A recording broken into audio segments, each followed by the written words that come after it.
O conteúdo do programa a seguir é de total responsabilidade de seus idealizadores. A Rádio Ceará News apresenta Agora Cearense, diálogos com Catarina Rochamonte. Um programa sobre filosofia, política e espiritualidade. Agora Cearense, com Catarina Rochamonte. Boa tarde, pessoal. Nós estamos aqui depois dessas eleições, depois do resultado dessas eleições, com um convidado muito especial, o Jorge Maza, O Jorge Maza, ele se autodenomina como cristão conservador, Ele é servidor público federal, bacharel em ciências da computação, bacharel e mestre em direito. É membro do movimento Pró Vida e Pró Família, faz parte do grupo de coordenadores da Marcha pela Vida. Palestra normalmente sobre defesa da vida, contra o aborto, ideologia de gênero e sobre educação. É autor do livro O que você precisa saber sobre aborto. Boa tarde, Jorge, tudo bem? Boa tarde, Catarina. Dizer que é uma alegria estar aqui com vocês. Dar aí boa tarde para quem está nos ouvindo agora, as mídias sociais aí. E dizer que o prazer é todo meu de estar aqui conversando contigo. Muito obrigada. O senhor se apresenta como cristão e como conservador. O que o senhor diria, por exemplo, de um cristão liberal ou de um cristão progressista? O que eu estou querendo dizer perguntar, o cristão precisa necessariamente ser conservador? Como você vê o posicionamento político do cristão?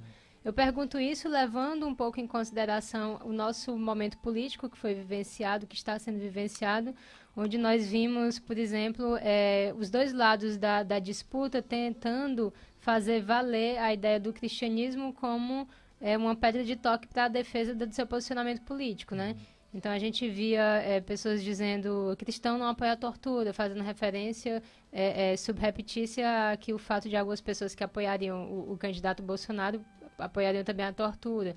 Do outro lado, a gente via pessoas dizendo, você tem que votar no Bolsonaro porque você é cristão e ele defende a família. Então, como é que a gente vê essa relação entre os posicionamentos políticos e o cristianismo, levando em conta essa sua autodenominação, de cristão e conservador? Certo. Ela foi de propósito, Eu vou dizer que sou cristão e conservador. Cristão, obviamente, não precisa nem tecer maiores detalhes, porque é que me denomino cristão. E conservador, porque sou conservador tanto nos costumes como na parte econômica. Eu, analisando só esses dois espectros do conservadorismo, que é muito mais amplo, eu sou conservador tanto nos costumes, então defendo os valores tradicionais, vida, família. Sou contrário à legalização das drogas. Sou a favor de que as pessoas tenham o direito à legítima defesa, de se armar, Então sou contra todo esse processo que vem de alguma forma afetar direta ou indiretamente a família como base, a criança como base da família, como já dizia um filósofo francês, Jean-Louis Flandrin, que é em torno da criança que se desenvolve a base da família. Então me considero como um cristão, como um conservador de costumes, nos costumes. Sou bem tradicionalista mesmo. E em relação à parte econômica, também me considero um cara conservador. Porque entendo que há necessidade de existir um Estado, tá? Sou contrário a um Estado mínimo, já puxando para um Estado liberal. Entendo que existem algumas pessoas, por qualquer motivo social, temporário ou não, que sem um auxílio superior, de um ente superior, físico, não metafísico, não teria capacidade de sair daquele status. Então, teria esse ente que eu me referi ao Estado, então teria que ter, no mínimo, algumas políticas públicas assistencialistas. Sou a favor, desde que com critérios. Como sou a favor do armamento, desde que com critérios. Então, tenho muito receio de me posicionar em um Estado liberal em que o Estado só provê saúde e educação. Ou saúde e segurança pública, nem educação. Então, tenho muito receio em relação a isso. Por isso, me considero um conservador também na parte econômica. E, respondendo a segunda pergunta sobre o que é que eu considero, o que é que eu entendo de um conservador de um cristão liberal, né? Bem, se ele é um cristão liberal nos costumes, ele tem que se decidir, né? Se ele não é nem se decidir, ele tem que refletir sobre o posicionamento dele, né? Porque um liberal em relação à vida, imaginar que a vida ela pode ser de alguma forma relativizada, ou em relação à família, bem, eu acho complicado, né? Se posicionar até, se você pegar um espectro menor do cristianismo, que é o catolicismo, se você lê o Catecismo da Igreja Católica e grandes padres da Igreja, ali da patrística, todos se posicionam em cima, pelo que eu entendo, pelo que eu percebo, de um conservador, de um cristianismo mais conservador. Progressista aí é complicadíssimo, né? Você falar, eu sou cristão progressista, para mim é meio que quadrado redondo, né? Você pode até se encaixar, mas entendo que ele vai se encaixar em algumas parcelas, em alguns pontos, em algumas variáveis. Eu sou a favor da vida, sou a favor da família, mas em relação às drogas eu entendo que cada um tem que utilizar do seu direito de livre-arbítrio. Bem, aí a gente tem que analisar cada ponto desse em outros pontos. Esse meu, inclusive, foi essa parte de drogas, foi meu trabalho de conclusão de curso. Depois no mestrado em Direito eu fiz um outro trabalho, e no doutorado, a minha tese de doutorado era sobre isso. E eu dei uma pausa para vir para o movimento Provida, era justamente analisando esses aspectos, né? Até que ponto você se pode colocar como um conservador, entendendo que é um direito a um livre-arbítrio, a uma escolha. Então, sem querer ser taxado de careta, né? Só existe cristão se for estritamente conservador nos costumes liberais. Não, eu acredito que existem cristãos, com certeza, conservadores nos costumes e liberais, de certa forma, na economia, como está aí o próprio Jair Bolsonaro, como ele se intitula, né? Embora eu considere ele um conservador na economia. Mas cristão progressista, principalmente nos costumes, o problema é costumes, valores, entendeu? Eu tive a oportunidade de assistir um evento de um projeto daqui Fortaleza Liberal, e que a pessoa colocou que, lá no momento da palestra, que família, o Estado não tinha o direito de interferir na definição de família, que eram as pessoas que deveriam intervir. E esse grupo se diz de alguma forma cristão. Eu tenho receio, porque aí vai contra as bases, talvez até de sustentação do próprio cristianismo, né? É uma pergunta um tanto quanto difícil a que eu fiz. Na verdade, eu fiz aqui uma espécie de armadilha, porque eu sei que não dá para esgotar esse assunto, né? Eu mesma me considero entre liberal e conservadora, né?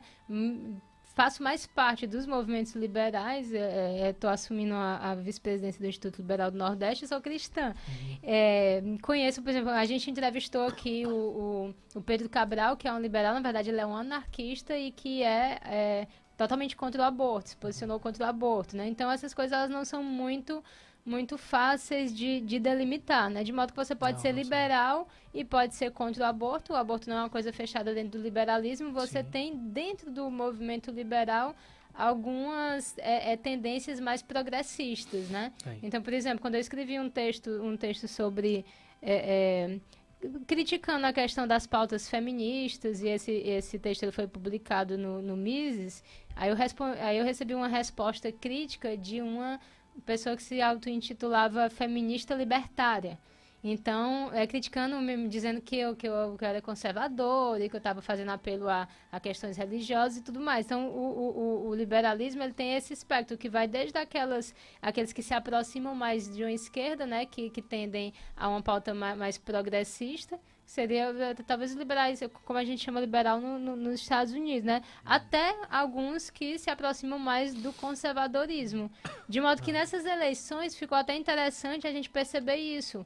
Porque os liberais, que de certa forma tendiam para essas pautas mais progressistas, para a aceitação disso, acabaram votando no Haddad. Eu até fiz uma postagemzinha no Facebook hoje sobre isso. Assim, eu entendo a neutralidade de alguns liberais em relação a essa candidatura, né, a esse pleito. Mas entender um liberal votando no Haddad é um tanto quanto complicado para a minha cabeça, né? Complicado. E aí isso mostra a dificuldade, né, dentro desse espectro político. Só complementando o que você falou, por exemplo, eu conheço dentro do movimento Provida ateus pró-vida. Exato. Então são pessoas que não creem, não têm nenhuma crença num ente superior, mas são pró-vidas. E esse ponto que você falou, ele é bem retratado num livro interessantíssimo do Miguel Reale, chama Direita e Esquerda.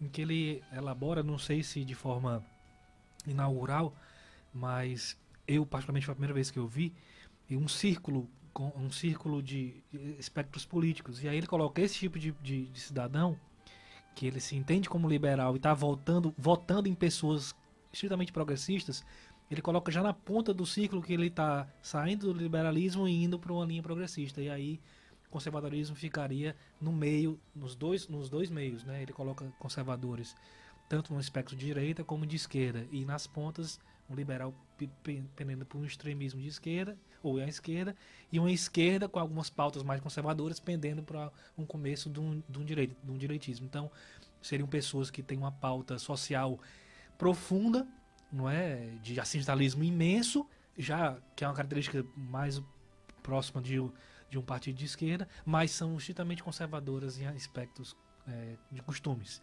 São contra a ideologia de gênero, contra aborto, a favor do armamento civil, contra o desarmamento, contra as drogas. Então, ele faz esse ciclo, é muito interessante. É um tipo de pessoa dessa que está se enquadrando nesse ponto. Né? Eu preferi ficar conservador puro, certo? Conservador nos costumes e conservador na economia, eu creio. E aí, estou no meio, não por não conhecer os dois lados, mas sim porque busquei me informar dos dois lados e entendi que o meio seria o lado, seria talvez o ponto mais não justo, mas de mais conforto, até para eu defender as minhas aquilo que eu tenho convicção, né? Mas, assim, tentando voltar um pouquinho a minha pergunta, para tentar te forçar a responder, né? Porque às vezes a gente vai puxando uma coisa e outra. Sobre essa tentativa de assimilar a ideia do cristianismo a uma determinada candidatura. Por exemplo, como é que você fundamentaria o seu voto no Bolsonaro? A gente viu, assim, eu acompanhei você em algumas redes sociais, vi que você fez, inclusive, campanha, né, a favor do Bolsonaro. Como você responderia, assim, a críticas? Um cristão não apoia a tortura, fazendo referência a um cristão não pode apoiar uma pessoa que é a favor do armamento, né? Como é que você responderia a essa crítica? Interessante essa tua pergunta, porque eu tive diversas discussões dentro de WhatsApp. Eu fico nervoso em discutir pelo WhatsApp, porque eu sou um homem de falar.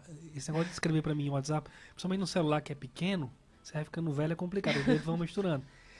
Mas eu disse, olha, primeiro é o seguinte, por que é que eu apoiei Bolsonaro? Né? Eu sou um cristão, católico, né? Pratico, busco ali um crescimento espiritual. E por que eu apoiei Bolsonaro? Primeiro, é o seguinte, eu entendo que os posicionamentos que ele teve em relação à pena de morte, em que tem alguns áudios dele de depoimentos que ele dá lá no parlamento, falando, a gente tem que aprovar a pena de morte, fechamento do Congresso, um áudio dele bem novinho, ele numa entrevista, tem que fechar o Congresso, com o Congresso aberto ninguém consegue nada. Veja, todos esses pontos estão dentro de contextos que precisam ser analisados num contexto. Eu creio que ele, como um cidadão, talvez, é o que eu imagino, não vá querer colocar para frente esse processo de pena de morte. Porque eu sou contrário à pena de morte. Eu também. Não poderia estar escrevendo um livro sobre a vida sendo a favor da pena de morte. Por que eu sou contra a pena de morte? E aí entendo que ele, em seu juízo perfeito, mesmo depois da facada, que foi no estômago, não no cérebro, entendo que ele não vai prosseguir com essa pauta, pelo menos essa pauta da pena de morte. Eu sou a favor, tá lá na minha página, pessoal, não tenho nada a esconder, eu sou a favor de uma redução da maioridade penal, sou a favor de um endurecimento de pena, entendo que sanções de 30 anos são poucas para a nossa realidade, né? Você tem crimes bárbaros como latrocínio depois de sequestro, e o cara fica 30 anos, se for o réu primário é 1/6, com 5 anos já tá pleiteando um semiaberto. É perigosíssimo um negócio desse. Sou a favor de penas mais duras, pena de morte sou o contrário. Então, por que eu apoiei ele? Porque eu entendo que ele não vai levar adiante. Se ele levar, pode ter certeza, eu sou o primeiro que vou bater nele. Eu digo intelectualmente, né? Eu vou bater são argumentos. Porque fica complicado. Exato. Defender a pena de morte sendo cristão. Aí eu concordo. As outras pautas que ele tem, e principalmente no contexto que ele disse, a gente tem que analisar o contexto. O cara falou no momento às vezes, que ele saiu da curva, porque ele é um ser humano. Eu tenho uma frase, eu não lembro de cabeça de quem, não sei se é do Chester, que diz o seguinte: eu prefiro o cara que fala muito. Eu acho que não vou falar que é bíblico, senão dou uma de Haddad, né? Senão, não é bíblico. Eu prefiro esse que fala muito, mas mostra quem é, do que o que fica caladinho e fica fazendo por trás, entendeu? Pois é, eu acho, assim, que essa questão da impressão é importante, né? A gente, às vezes, coloca isso em segundo plano, mas o fato de ele falar muita besteira mostra que realmente ele fala o que tem que falar naquele momento, né? Eu não estou aqui fazendo apologia nem nada, né? Mas diante de alguém, eu estou simplesmente corroborando o que você está dizendo, diante de alguém que fala tão... assim, de um modo pouco preparado, que fala as besteiras que fala, e uma pessoa que tem um discurso completamente ensaiado e que a prática, na verdade, contradiz aquele discurso bonitinho, arrumadinho, florido, né, de distribuir flores e livros, aí eu fico mais com... Então, nessas briguinhas de rede social, a gente vê, saiu até uma frasinha que dizia assim: eu prefiro Pedro, que é esquentado e sai com a arma, que tá com a espada, do que o Judas, que dizia que queria ajudar os pobres, mas que traiu Jesus, né? Então, bastava esse meme para as pessoas já saberem do que se tratava, já associar, né? E já começar aquela briga virtual, né? Como eu falei, defendi Bolsonaro, eu até postei hoje na minha rede social. Agora você, uma foto do Bolsonaro, falou assim: agora você cumpre o que você prometeu, porque se você não cumprir, você é o primeiro a dizer, vamos colocar pra fora. E eu acho interessante, desculpa, estou falando horrores, mas assim, eu achei muito importante o que você disse, dizer assim, eu sou contra a pena de morte. Se o Bolsonaro avançar nisso aqui, eu como cristão, eu vou criticar. Porque assim, o fato de nós termos dado apoio, eu dei apoio ao Bolsonaro no segundo turno, no primeiro eu tinha outro candidato, mas no segundo eu dei publicamente apoio. O fato de nós termos apoiado não significa que a gente precisa calar, baixar a cabeça para tudo que for feito lá, né? Então, não necessariamente, porque a gente não vai entrar numa oposição absurda como a que vai começar agora, né? Que já estão começando manifestações de resistência, enfim, né? Não vão tentar não deixar o cara fazer o trabalho que ele tem que fazer. Mas se realmente ele avança pautas que a gente não acha condigna com o nosso ideal cristão, a gente tem mesmo o direito, mesmo tendo votado, a gente tem o direito de ser a resistência, né? Nós também podemos ser a resistência. Não há dúvida. Exato. Então, assim, eu vou puxar a outra questão que tinha a ver, você já antecipou, assim, algumas das pautas que você defende, né? Você foi candidato, né, a deputado estadual, foi isso? E aí você já tem umas pautas elencadas, um posicionamento político muito bem delimitado, muito claro. E aí eu vi lá no seu material que você, então, é a favor da defesa da vida, desde a concepção, né? Valorização e proteção da família, sendo contra a ideologia de gênero, e todos os aspectos envolvidos na sexualização precoce, né? Que isso uma coisa interessante também na direita, nesse despertar da direita, né? Que ficou... como foi o nome da... A Dona Regina, sabe a história da Dona Regina? Que ficou conhecida como... E a criança, né? E a criança, por conta... Para quem não sabe o que a gente está falando, Dona Regina foi alçada como um personagem da direita, porque ela estava na plateia do programa da Fátima Bernardes, não é isso? O encontro. E estavam discutindo sobre aquela exposição, né, do Kim Museu, e aí foram entrevistá-la, e aí ela, mas o problema é a criança que está exposta àquele tipo de coisa, né? E é como se ela estivesse representando ali o sentimento do brasileiro comum, do brasileiro conservador, né? Disse, essas pautas doidas aí de vocês, essas coisas aí progressistas de sexualização, vocês se virem com isso, mas e a criança? A criança precisa ser protegida, né?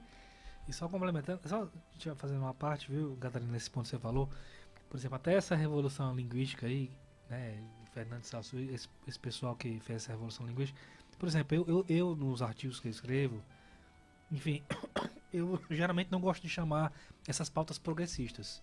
Eu me coço, quando eu tenho que chamar, porque só assim eu vou me fazer entender pro público que eu estou escrevendo. Então, às vezes eu tenho que escrever progressista. Me dói. Porque, como é que você... Porque não tem progresso nenhum. Exato. Só tem retrocesso. Aí eu faço um malabarismo maluco, né? Eu falo, também, geralmente quando eu escrevo pautas esquerdistas, o pessoal taxa logo, esse cara é muito fundamentalista. Mas os caras, eles conseguiram fazer, estereotipar um termo que não tem nada de progresso, não é? E eu estava comentando um dia desse, já que a nossa pauta aqui é esse fim dessa eleição, né?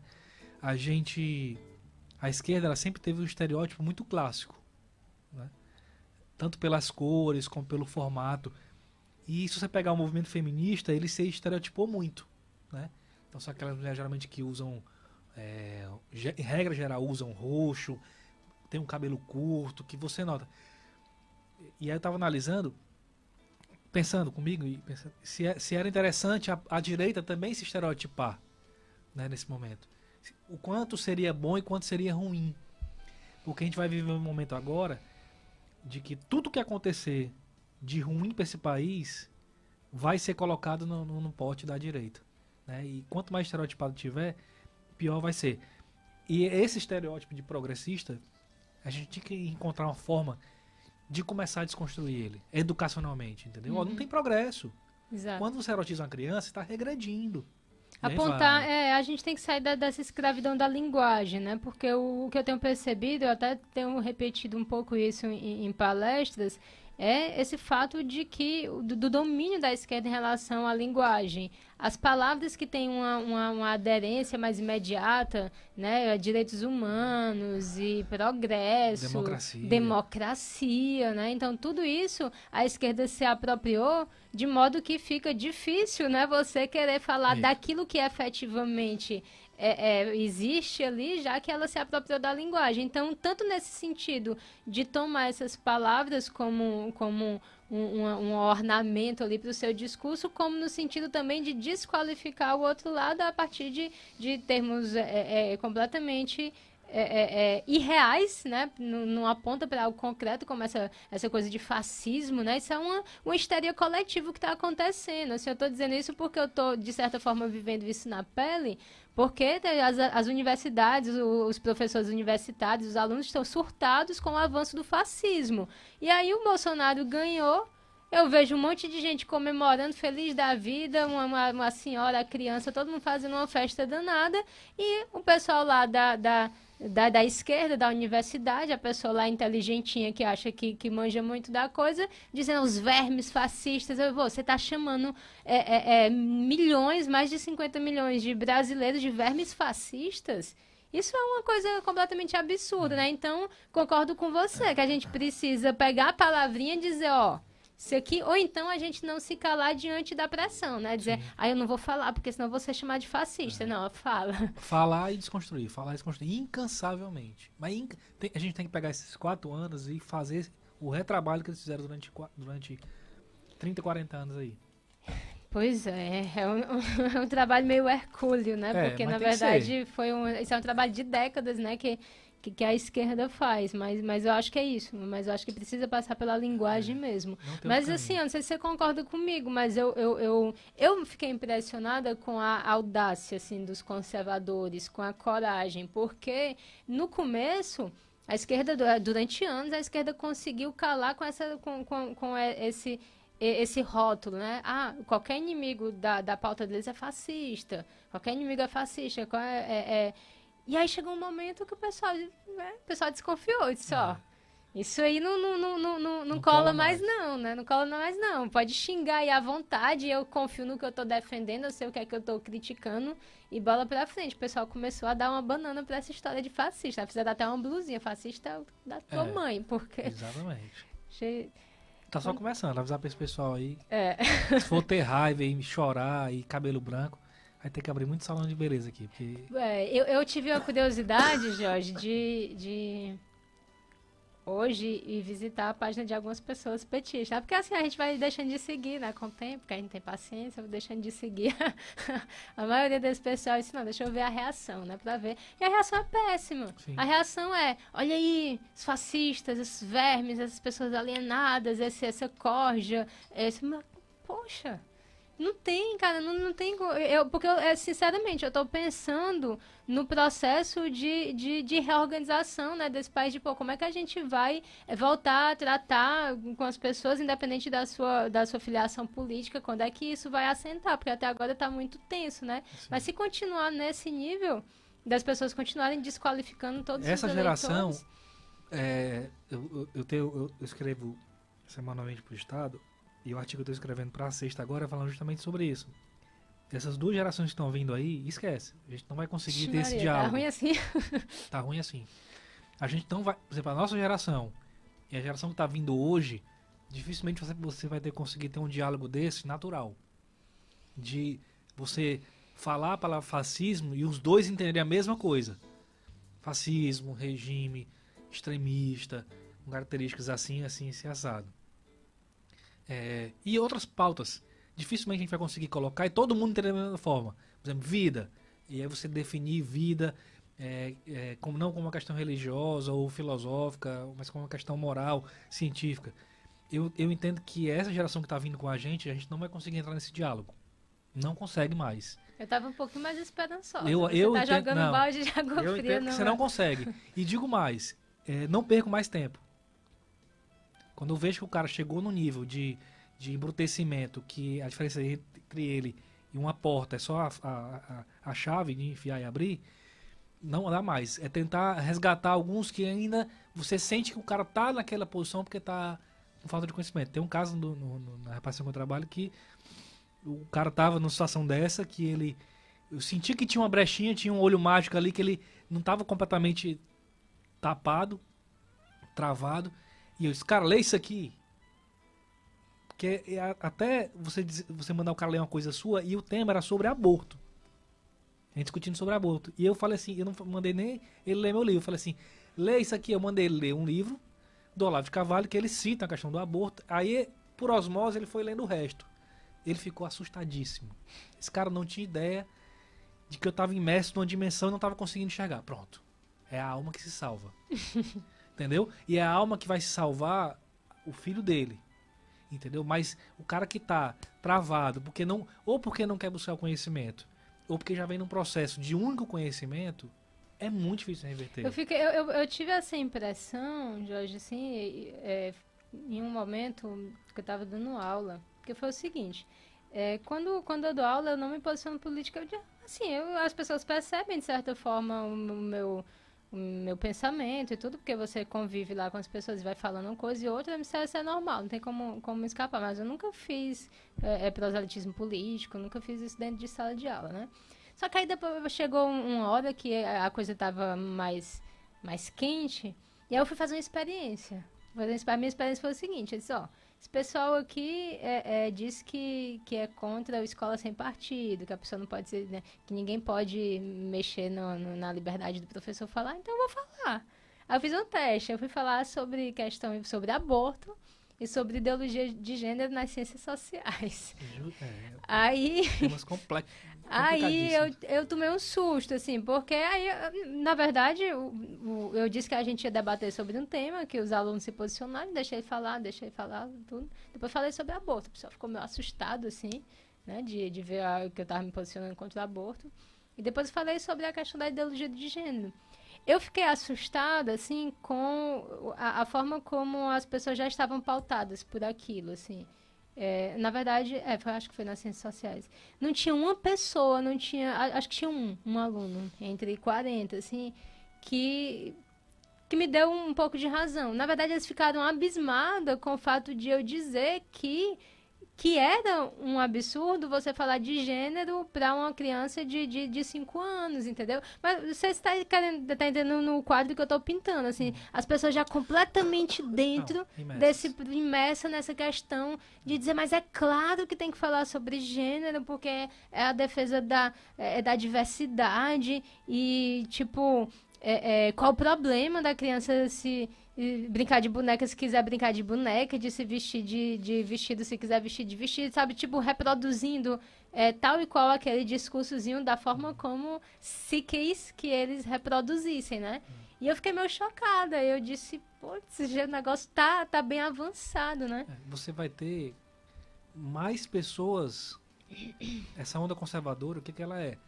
Ela é, se você pegar ela culturalmente, socialmente, são mais pessoas falando a mesma língua, certo? Então, se você pegar 5 anos atrás, você não tinha a quantidade de pessoas falando a mesma coisa. Ou seja, pensando sobre um determinado conceito objetivo, a mesma coisa. O que esse pessoal está fazendo na universidade é pegando um conceito objetivo, por exemplo, sexo, ouvida e relativizando ao extremo, e relativizaram tanto que colocaram num outro patamar, reobjetivaram o conceito, tá todo mundo falando o mesmo idioma. Eles estavam falando em quase unanimidade. Agora tem um público se levantando e falando também, entendeu? O trabalho que a gente tem, por isso que eu falei, eu entendo que nessa geração a gente não vai conseguir pegar todo mundo que está aqui, e todo mundo que está aqui, ou pelo menos a ampla maioria, e colocar todo mundo para se conversar. Não vai dar. O trabalho que eu tenho hoje, tendo a sociedade que eu acho que você tem como professor, e com certeza tem, muitas pessoas têm, é trazer, pensar algumas pessoas daqui e tirar, entendeu? É um trabalho muito parecido com o movimento gay fez nos Estados Unidos, né? Ao invés de ele dizer assim, ao invés de a gente ficar saindo do armário, tanto que eles lá no movimento gay americano, quando eles fizeram o boom lá, depois daquela época do surgimento da AIDS, em 78, eles disseram, vamos acabar com esse negócio de sair do armário. Porque sair do armário parece que nós estamos presos e vamos ter que sair para um outro ambiente que não é o nosso. Nós vamos trazer todo mundo para o armário. Então nós vamos homossexualizar a sociedade. É trazer todo mundo para o armário. Então o que a gente tem que fazer, esse cara, não é ir para o meio deles e causar o furdunço, não. É pincelar esse cara que está lá e trazer para ir sufocando o cara por asfixia, por falta de contingente para militar. Então, nos últimos vídeos que eu fiz, eu falei mais ou menos uma estratégia, como é que a gente poderia seguir dentro da universidade, embora já tenha saído há muito tempo.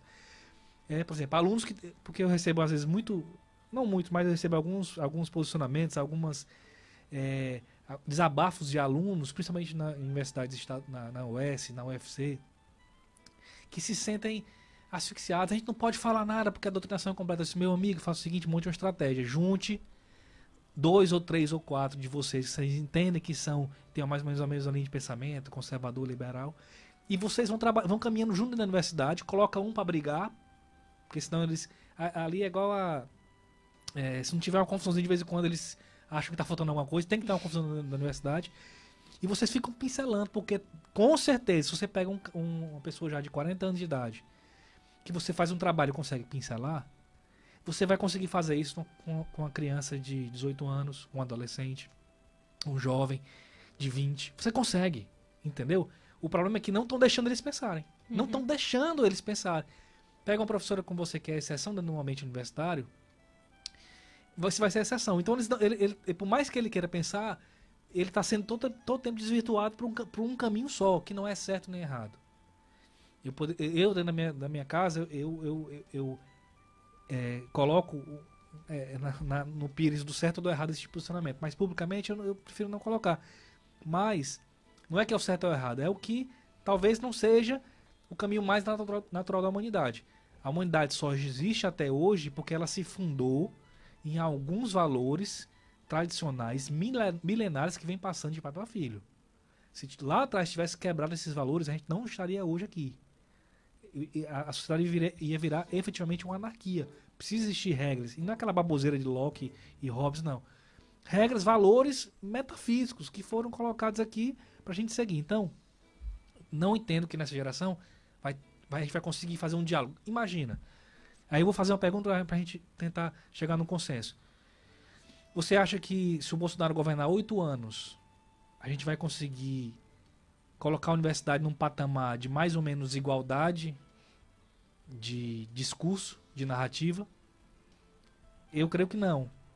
Ainda vai existir talvez mais professores. 20 anos ainda vai ser difícil. 30 anos talvez a gente consiga uma geração. Pois é sobre... Eu sei que a gente está fugindo muito do tema que a gente colocou no banner, né? Que a gente ia falar sobre aborto, ainda a última pergunta vai ser sobre aborto, a gente começa, mas é porque a questão política tá aí, né? A gente acaba discutindo, e porque eu vi defender muito... a vida é política também.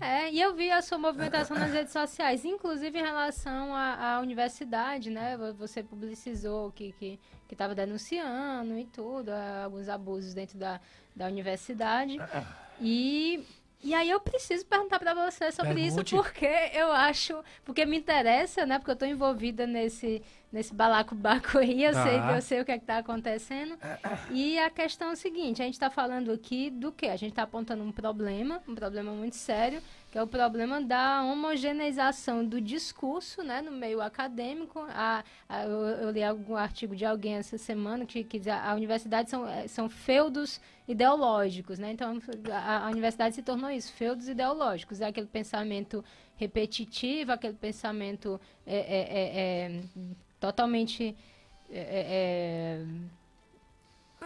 antiplural, assim. Na verdade, eles dizem que lá é um universo de possibilidade de discurso, que é uma falácia, e eu sou testemunha de que é uma falácia. Porque a primeira voz que se levantou no Centro de Humanidades da Filosofia para falar de uma maneira diferente, efetivamente diferente, foi linchada virtualmente por todos eles, né?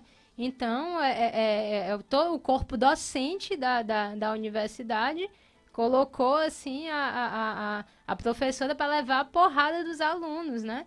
Então, mudando, dizendo que eu disse o que eu não disse. Então, foi uma coisa bem feia que fizeram. Tentaram desconstruir no nível teórico, respondendo artigo por artigo, não teve muito efeito, aí foram para a queima de reputação mesmo. O que eu estou querendo dizer com isso, e estou dando meu testemunho, é de que é mera retórica dizer que há uma pluralidade de ideias dentro da universidade, né? O que há são 50 tons de esquerda. Então você tem um marxista que é menos marxista, que é Foucaultiano, que não sei o quê, mas não tem ninguém falando do Olavo de Carvalho lá, isso eu garanto, né? Então, diante desse quadro, diante dos abusos, por exemplo, páginas institucionais sendo utilizadas para fazer propaganda, o próprio meio fazendo propaganda, notas da reitoria, enfim, se posicionando, diante de tudo isso, houve resistência, né? Se fere a nossa resistência, nós seremos resistência, que é o que eles estão falando, né? E, na verdade, houve uma resistência, houve muitas denúncias e houve algumas entradas, né, de fiscalização lá. Aí isso corrobora ainda a histeria deles. Tá vendo? Os fascistas estão entrando na universidade e tudo. Pô, vocês estão fazendo besteira. Vocês estão se colocando partidariamente dentro de um contexto que vocês mesmos dizem que tem que ser plural, né? Então, eu estou colocando isso porque é sutil, porque conversando com as pessoas, é muito normal alguém dizer, realmente polícia não tem que bater na universidade. A universidade é o solo sagrado do saber. Poxa, mas aí como é que a gente vai fazer? A gente vai deixar a coisa continuar, a coisa se perpetuar? A gente não vai denunciar? Daí eu queria saber o teu posicionamento sobre isso, né? Sobre essa questão da autonomia da universidade, da entrada de polícia em relação à fiscalização. E aí eu queria também, nesse mesmo movimento, te perguntar sobre a questão do escola sem partido, né? É realmente a lei da mordaça? É uma coisa que vai censurar o pensamento? Ou é uma coisa que vai tentar abrir mais o diálogo? Como é que você vê isso? Sobre a autonomia da universidade, foi até uma coisa que me assustou quando eu entrei na universidade, que uma vez eu questionei, mas ninguém vê policial aqui, aí um aluno falou assim, não, porque não pode policial entrar aqui. Aí eu fiquei, aquilo ali, quando o menino velho, né, naquela época a gente, quando tinha 17 anos de idade, a gente era menino velho. Hoje os meninos 17 anos de idade já tem mais maturidade, né. E aí aquilo me espantou. Eu entendo... É bem complexa a pergunta, né? De você não deixar entrar policial. Enfim, eu acho que simbolicamente é mais a questão de você manter uma autoridade de direção, de ensino, de metodologia, de pesquisa. O problema é que eles enviesaram. A universidade ela tem essa característica de produzir ciência sobre múltiplas visões.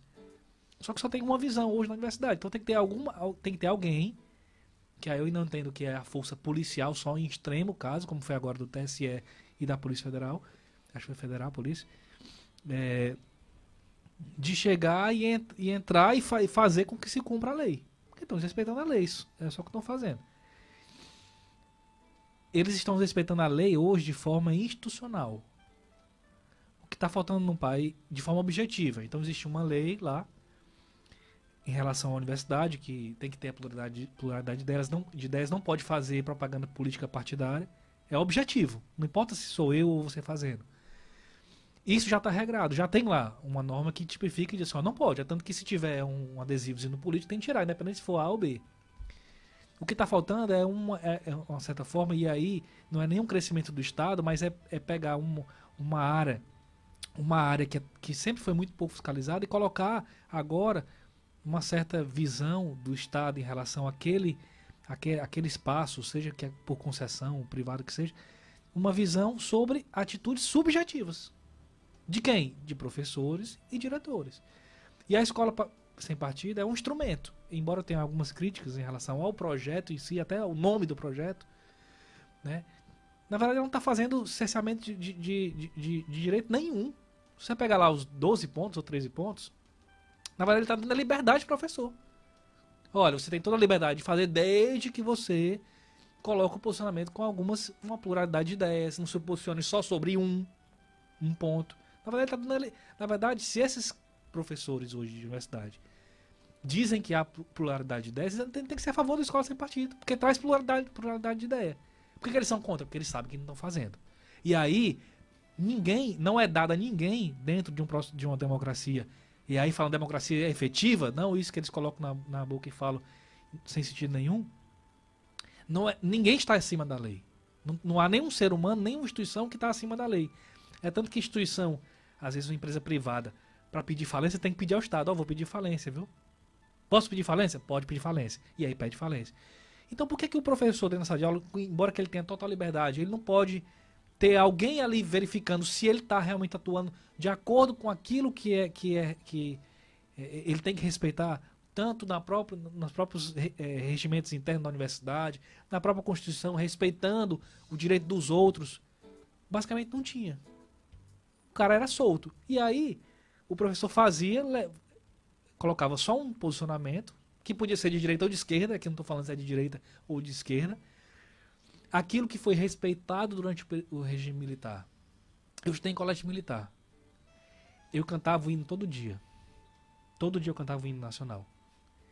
Eu era muito novo, mas meu irmão um pouco mais velho que eu não lembro da gente conversando com o meu irmão, ele falar assim, rapaz, mas falaram muito mal do comunismo. Nunca! Não tinha isso. Por quê? Porque se falava a verdade. Se falava, existem regimes assim, existem regimes assados. Se falava, tem que se falar sobre isso. Tem que se falar sobre nazismo, tem que se falar sobre fascismo, tem que falar sobre comunismo, mas tem que se falar com honestidade. O que acabou dentro da universidade foi a honestidade. Então, não é dado nem a um ser humano. Por que um ser humano, quando ele não é honesto no meio social, porque ele toma alguma coisa do outro, ele é punido?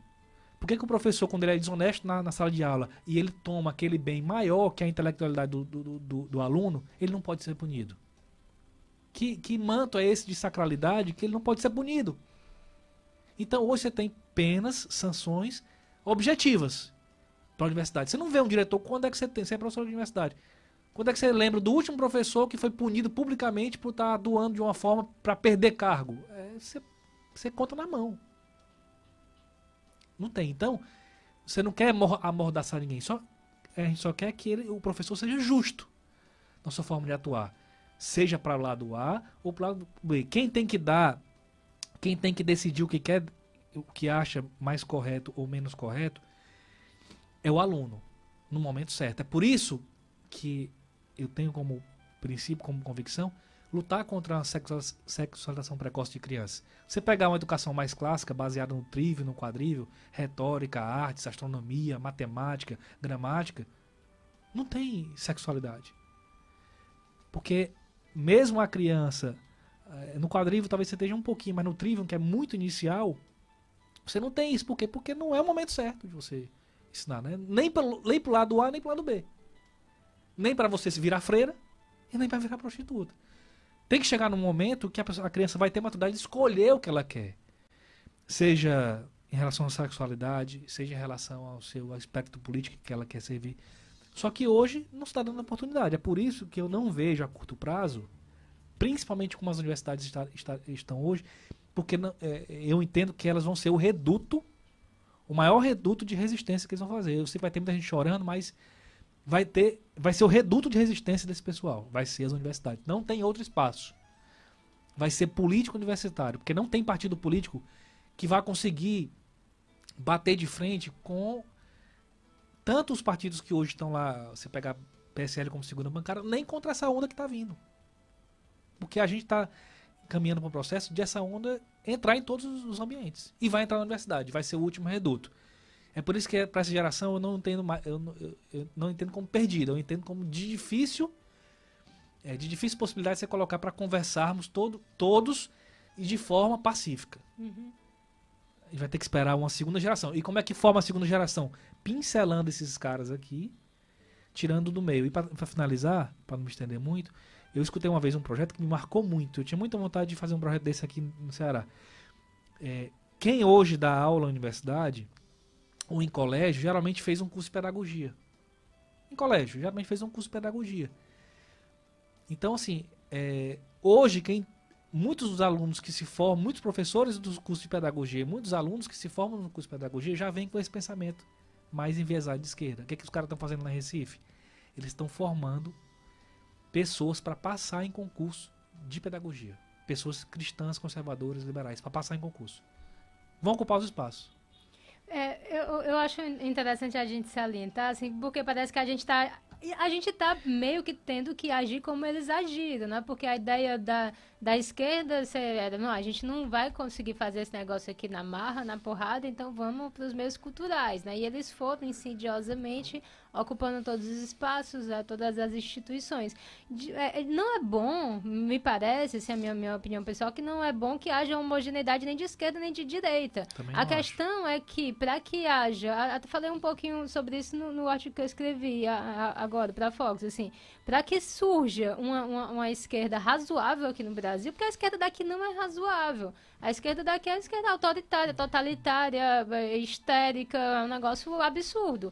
E eu acho que, levando em consideração até o início da nossa conversa, de que, existem pessoas que realmente precisam de ajuda do Estado, existem pessoas pobres, a gente como cristão quer que essas pessoas tenham dignidade, então isso não entra muito numa pauta mais liberal de Estado mínimo e tal. Ou seja, há coisas nobres daquelas pessoas que se vinculam mais ao espectro de esquerda que precisam ser levados em consideração. Então, até mesmo para elevar o discurso da esquerda, para a esquerda se reconfigurar, é preciso que a gente atue, a gente que está se colocando mais à direita, né? Então, esse movimento, eu falo muito na questão do pêndulo, né? Esse movimento que está havendo muito forte para a direita, ele tende, assim, se tudo correr bem, que haja uma harmonia posterior, não sei quantas décadas isso vai levar, né? A Maria está me dizendo do tempo aqui, eu pensava que a gente podia conversar mais, que a gente ainda nem falou sobre aborto, mas, assim, essa sua frase, né? O que acabou na universidade foi a honestidade. Eu estou falando essa frase por quê? Porque isso é uma coisa muito sutil, muito subjetiva, a gente está falando na escola sem partido. Até que ponto um projeto de lei pode favorecer uma honestidade intelectual? Então é uma coisa mais de formação humana, por isso que eu acredito mais nessa pincelada mesmo de que você falou, de você sensibilizar determinados indivíduos, né? Então, por exemplo, a universidade tem essa homogeneização, essa coisa complicada que a gente sabe, mas eu mesmo tenho próximo de mim pessoas que me felicitam muito, de alunos que estão vendo o meu trabalho, que estão dando apoio e que estão contra isso. Eles são exceção, eles estão sendo perseguidos, eles estão sendo ridicularizados pela massa, né? Pelo gado, mas eles estão ali resistindo bravamente e se esforçando muito e estudando muito, então eu acho que a coisa é bem por aí, né? Então, assim, para infelizmente acabar, né, porque eu estava gostando muito dessa conversa aqui, eu vou perguntar para fazer referência ao seu livro, né, que é o livro sobre aborto, o que você precisa saber sobre aborto, e eu vou dizer que isso é um tema muito caro para mim, que eu tenho me sensibilizado muito com essa questão, já fui em algumas audiências públicas e que eu louvo muito essa iniciativa desse livro, e aí eu quero que você diga, realmente responda em poucos minutos o que nós precisamos saber sobre aborto. Certo. A ideia desse livro, primeiro dizer assim que eu vou, não sei se você ia comentar ao final, mas eu vou logo adiantar, talvez não dê tempo, né? Que esse livro vai ter o lançamento dele. Eu queria saber o dia do lançamento, Pronto. Não pode falar. É dia 3 de novembro. E eu vou até anotar aqui. Isso é uma honra de receber lá. 3 de novembro, que é o próximo sábado agora, de feriado de finados. Vai ser lá no Café Patriota, né, no espaço, não precisa nem muito comentário, às 14 horas. Então, 3 de novembro, próximo sábado, às 14 horas. faço convite aí a todas as pessoas que estão nos ouvindo agora, ao vivo. Você pode mostrar aqui o livro? Esse aqui é o livro. Tá de cabeça pra baixo? Tá não. Tá Ali não, tá tá direito normal. também. Bem, se tiver de cabeça pra baixo, você vira o celular assim, ó. É do Enfim. dela. Virou, olha aí. Mas que coisa, hein? Maria. Então, aí esse livro é... Qual é a ideia desse livro? Eu vou contar um pouco mais lá no dia, né? Realmente, assim, da ideia... Porque que eu nunca pensei em escrever um livro sobre esse tema. Não... Os meus planos eram outros completamente diferentes. Mas a ideia desse livro foi, assim, eu tenho muitos livros sobre o tema. É um tema que eu me toquei muito em querer me aprofundar o estudo, mais ou menos no ano de 2012, 13, mais ou menos. Eu me interessei sobre o tema, né? Eu tinha estudado sobre aborto na faculdade em 2007, mas aquilo para mim era indiferente. Aborto para mim era uma coisa muito distante. Ao final da universidade, já fazendo a prova do mestrado, eu tive a oportunidade de estudar, de ler um artigo mais profundo sobre o tema, e eu disse, rapaz, é um tema que me interessa. E foi justamente que casou com a época da minha vida que eu queria fazer algum trabalho social, alguma retribuição, aquilo que Deus tinha me dado. Enfim, é muito longo, vou contar no dia do lançamento. Mas, comecei a escrever sobre o tema aborto. Artigos dispersos para jornais, para mídia. Escrevi por Mídia Sem Máscara vários artigos sobre aborto. Me concentrei em escrever sobre aquilo.